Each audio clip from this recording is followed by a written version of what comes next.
Iniciamos pues encuentro con la inclusión. Quiero saludar a nuestras compañeras Karen Bernal, trabajadora social, docente de aula de apoyo pedagógico, y Sara Márquez, también docente de apoyo pedagógico de la institución educativa Manuela Beltrán. Sarita, buen día, milagro de vernos y escucharnos. Sí, hace rato no nos veíamos. ¿Cómo estás, Mira, Armando? bien, ¿Cómo bien, bien, vas? Sarita.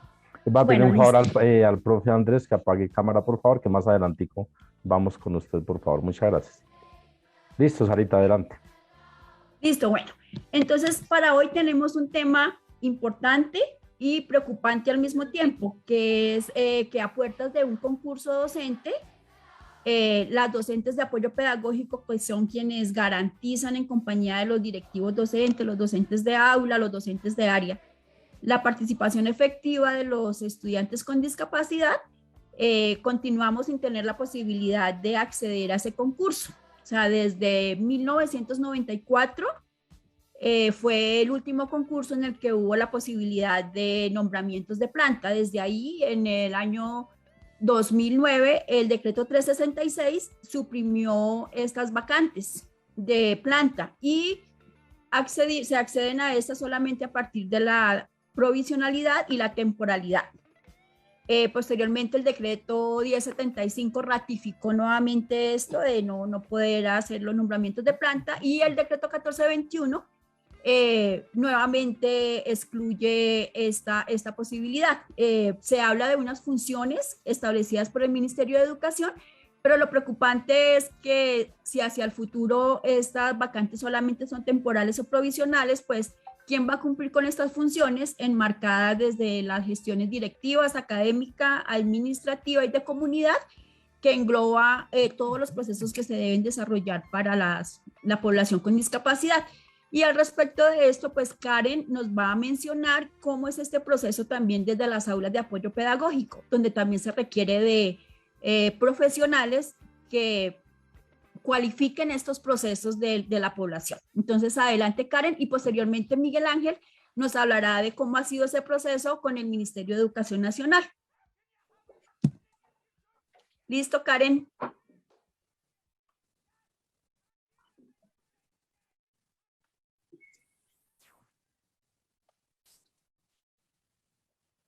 Bueno, como que de pronto no tiene conexión Karen, mientras tanto le doy la bienvenida a Paula Carvajal, quien nos acompaña en lengua de señas. Adelante, Karen.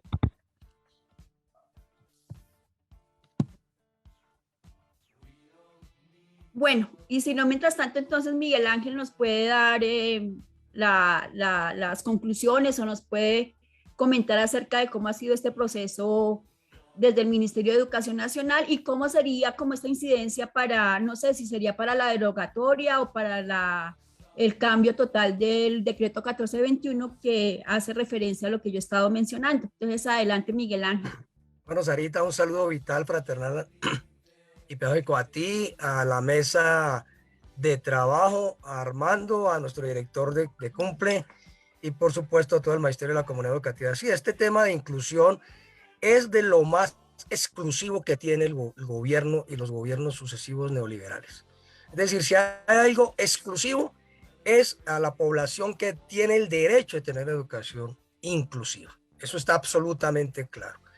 Y en ese orden de ideas, por eso FECODE en el pliego de peticiones del 2019 planteó la modificación del decreto de 1421 o de su derogatoria.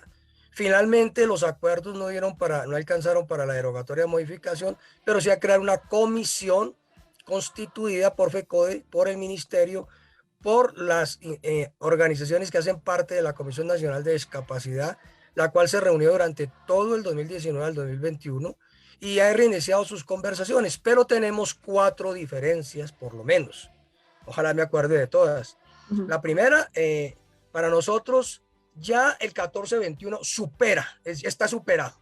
Es decir, si en algún momento logró resolver, entre comillas, pues ya no resuelve. El 1421 crea una planta provisional desde el punto de vista laboral y temporal, que a los 5 años tiene que haber un corte, y a los 5 años el gobierno dirá si prorroga el 1421 o no.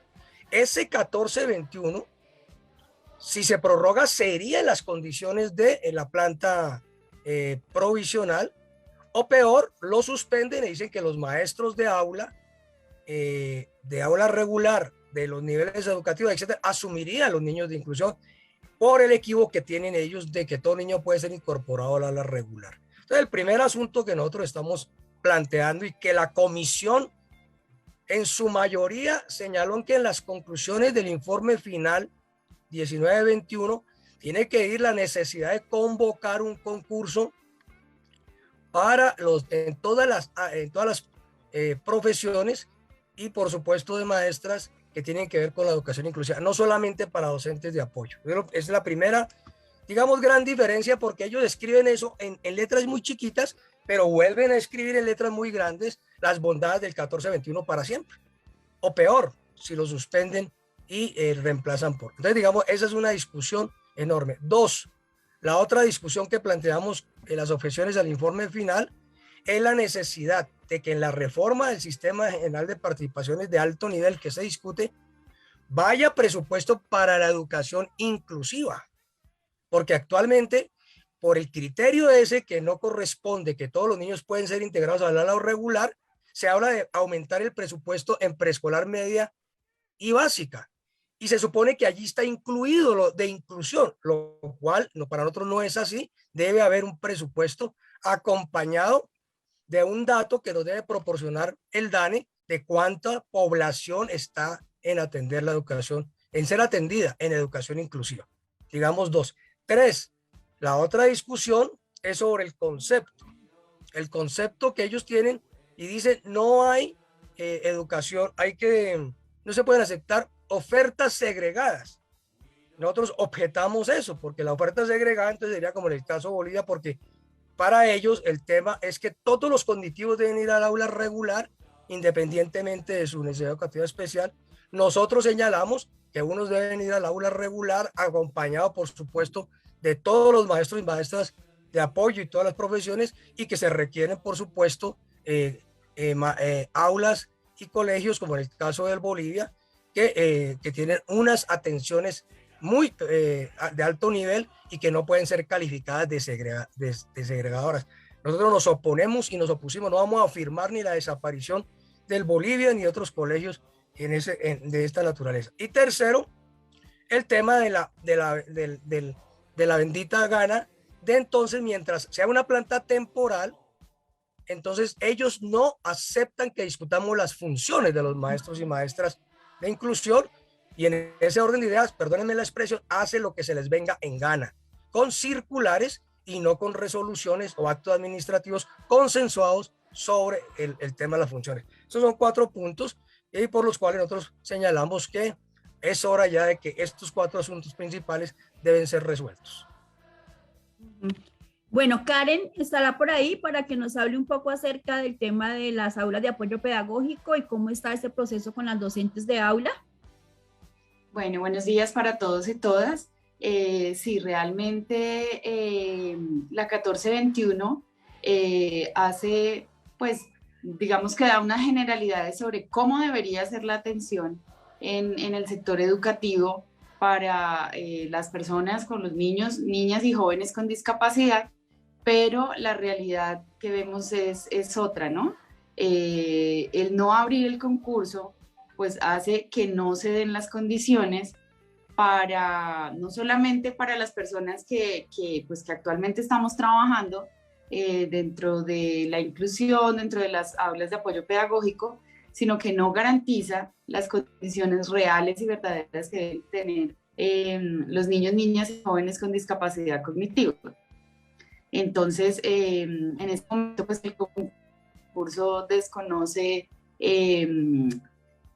para educadoras especiales, para los equipos interdisciplinarios que están compuestos pues, por psicología, trabajo social, terapia ocupacional y fonoaudiología, y si les da la oportunidad, se las da, digamos que en otras áreas, pues donde sí, pueden cumplir una función, pero no digamos que estaría desconociendo esa necesidad de atención de niños con condiciones, con necesidades educativas especiales. Entonces realmente se necesita una derogatoria o un cambio donde de verdad se atienda y como decía Miguel, pues para esto es muy importante defender el presupuesto que se tiene para que de verdad haya una inclusión verdadera, ¿sí? Listo. Pero entonces, en ese sentido, Miguel, ¿cuál sería como la ruta? Digamos, si tú se diría, hay que pasar una carta al Ministerio de Educación Nacional, un derecho de petición, o sea, como cuál sería la propuesta o qué tendríamos que hacer las docentes de apoyo pedagógico y en general todas las profesionales que trabajan con esta línea, porque tenemos que mencionar acá que lo que nosotros estamos hablando es la línea de atención educativa para los estudiantes con discapacidad y que también requieren de otros apoyos. Acá cuando estamos mirando que si el aula de apoyo pedagógico, que si la inclusión al aula regular, tenemos que ver realmente las características de los estudiantes y cuáles son las condiciones de calidad que se requieren para tener una atención educativa efectiva. O sea, como qué es lo que requerimos desde nosotras para poder garantizar esa atención educativa o esa oferta educativa para la población con discapacidad. O sea, ¿qué tendríamos que seguir haciendo? Bueno, en general nosotros tenemos en primer lugar que buscar que estas conclusiones que mencioné al principio se incluyan en el informe final del trabajo de la comisión 2019-2021 con el gobierno. Y segundo, presionar para que se pongan en práctica. Y en ese orden de ideas es una labor desde la federación y por supuesto desde las 34 filiales, incluida por supuesto la Asociación Distrital de Trabajo y Trabajadores de la Educación, en el caso de Bogotá, muy fuerte, fortalecer la mesa de inclusión. Esto es muy importante. Y plantear y defender estos puntos de vista que hemos señalado. ¿Alrededor de qué? De que el 14-21 ya no sirve, es decir, como ese gato ya no sirve más. En ese orden de ideas, allí se pueden organizar desde acciones jurídicas, sí, está bien, pero lo más importante es incluir este tema en la política educativa pública nacional y en este caso en las políticas educativas públicas de carácter local y regional. Obviamente, para nosotros es muy importante tener en cuenta que eso es parte precisamente de los planteamientos en educación en que estamos de acuerdo con la propuesta de Francia Márquez y de Petro Presidente.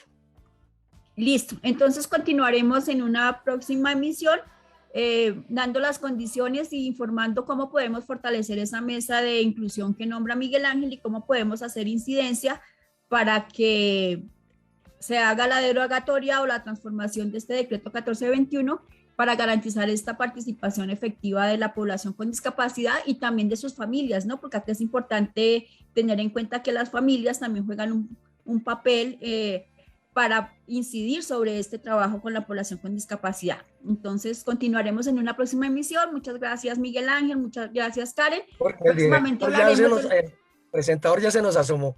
Sí, ya se nos asomó, quiere decir que 8:49, gracias Sarita, Miguel, gracias Karen. Continuamos en Encuentros Pedagógicos.